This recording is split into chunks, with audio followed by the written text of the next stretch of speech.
வணக்கம், welcome to Suganthi commerce club. இன்றைக்கி நம்ம பார்க்க போகிற சம்ம ஃபயர் இன்சூரன்ஸு. ஸோ இதில் வந்து பார்த்தீங்கன்னா கிராஸ் ப்ராஃபிட் ரேஷியோவை கொடுத்துட்டு அமௌண்ட் ஆஃப் கிளைம் எவ்வளோ அப்படின்றத கண்டுபிடிக்கிறது அந்த சம்மில்.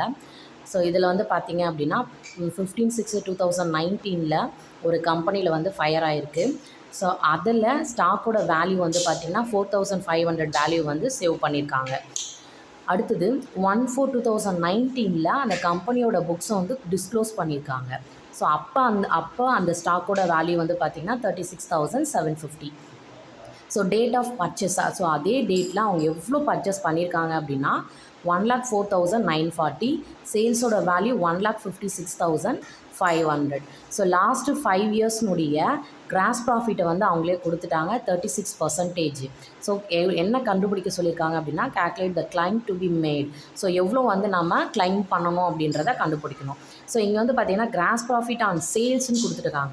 ஸோ ஆன் சேல்ஸ் அப்படின்னா நம்ம என்ன பண்ணணும் அப்படின்னா சேல்ஸோட வேல்யூவில் கிராஸ் ப்ராஃபிட் வந்து 36% எவ்வளோ அப்படின்றத கண்டுபிடிக்கணும். ஓகேங்களா? ஸோ அப்போ நம்ம என்ன பண்ணணும் அப்படின்னா இதுக்கு நம்ம மெமோரண்டம் ஆஃப் ட்ரேடிங் அக்கௌண்ட் அப்படின்றத போடணும். ஸோ அதில் நம்ம என்ன பண்ணணும் அப்படின்னா அந்த டேட் ஆஃப் ஃபயரில் அந்த டேட்டில் எவ்வளோ அமௌண்ட் வந்து பார்த்திங்கன்னா எவ்வளோ ஸ்டாக் வந்து ஃபயர் ஆகிருக்கு அப்படின்றத கண்டுபிடிச்சா தான் நம்மளால் எவ்வளோ வந்து கிளைம் பண்ணணும் அப்படின்றது தெரியும்.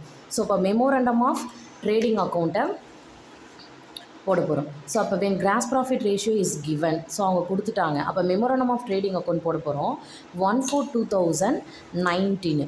ஸோ அப்போ 1/4/2019 வந்து பார்த்திங்க அப்படின்னா சேல்ஸோட வேல்யூ, அதாவது அதுதான் வந்து நம்ம அந்த ஸ்டாக்குன்னு சொல்லியிருக்காங்க இல்லையா. ஸோ ஆன் ஸ்டாக் அப்படின்னா அது வந்து ஓப்பனிங் ஸ்டாக்காக எடுத்துப்போம். அப்போ 36,750 வந்து பார்த்திங்கன்னா ஓப்பனிங் ஸ்டாக்காக வச்சுப்போம்.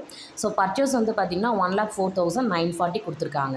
ஸோ கிராஸ் ப்ராஃபிட் என்ன சொல்லியிருக்காங்க அப்படின்னா ஆன் சேல்ஸ், அப்போ சேல்ஸ்லேருந்து நம்மளை 36% கிராஸ் ப்ராஃபிட்டாக கன்சிடர் பண்ண சொல்லியிருக்காங்க. ஸோ அப்போ கிராஸ் ப்ராஃபிட்டில் நம்ம கண்டுபிடிக்கும் போது சேல்ஸோட வேல்யூவு 1,56,500. ஸோ அதில் 36% எடுத்தோம் அப்படின்னா 56,340. ஸோ சேல்ஸோட வேல்யூவு 1,56,500. ஸோ நம்ம டெபிட் சைடு எல்லாத்தையும் ஆட் பண்ணி சேல்ஸ்லேருந்து நம்ம லெஸ் பண்ணும்போது வரக்கூடிய இந்த பேலன்சிங் ஃபிகர் தான் stock on the date of fire 41,530.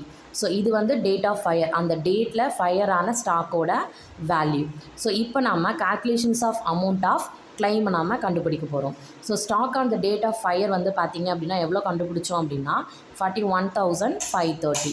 So இதில் அவங்க சேவ் பண்ண அமௌண்ட்டு, ஸோ ஸ்டாக் வந்து பார்த்திங்கன்னா 4,500 வேல்யூ உள்ள ஸ்டாக் அவங்க என்ன பண்ணியிருக்காங்க அப்படின்னா சேவ் பண்ணியிருக்காங்க.